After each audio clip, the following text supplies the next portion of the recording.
Ahora we have the pleasure of meeting Juan Lopez. I love that name, Juan.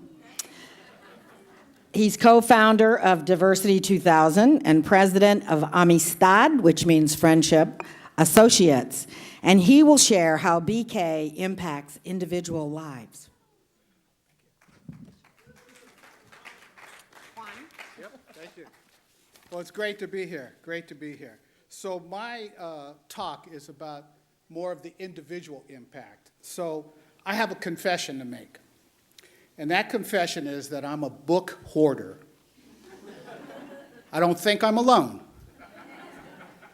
And despite my wife's best efforts to strong-arm me into getting rid of these books, I continue to carry them with me and have since I was a youngster. Now, after hearing Ken talk, I guess they're on loan, so I might have to pass them on.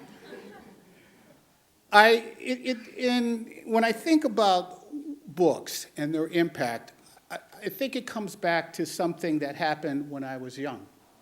Because both of my parents dropped out of high school to help support their families. So I grew up in a household that didn't have very many books.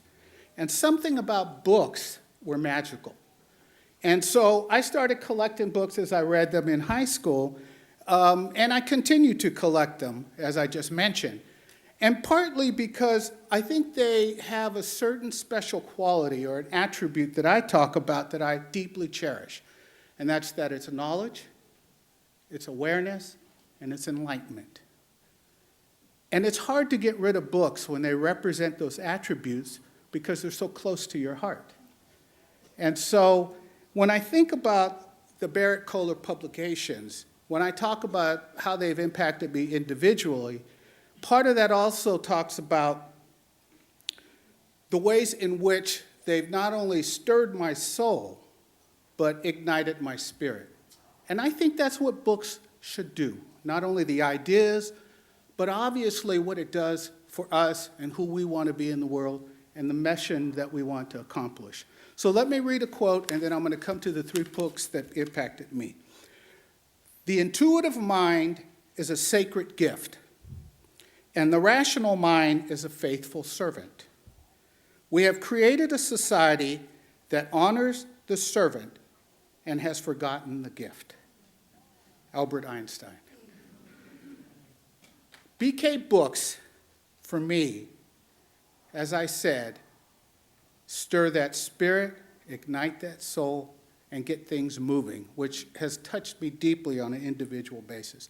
So those 3 books that have had an impact, and obviously there are a lot more, but 3 Barrett-Kohler books that I continue to be inspired by is Harrison Owen's book on open space technology. I started working with Harrison in 92, and we continue to use the book, and I use it along with Julie O'Mara and others where we co-founded Diversity 2020, and we use open space. Now we're into our 19th year, and publications come from that.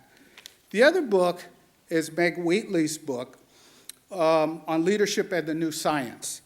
And I found that book just simply stunning because it allowed me to connect the dots between leadership, science, and consciousness. And I continue to use that book in my leadership practice, my coaching, and in my leadership training programs.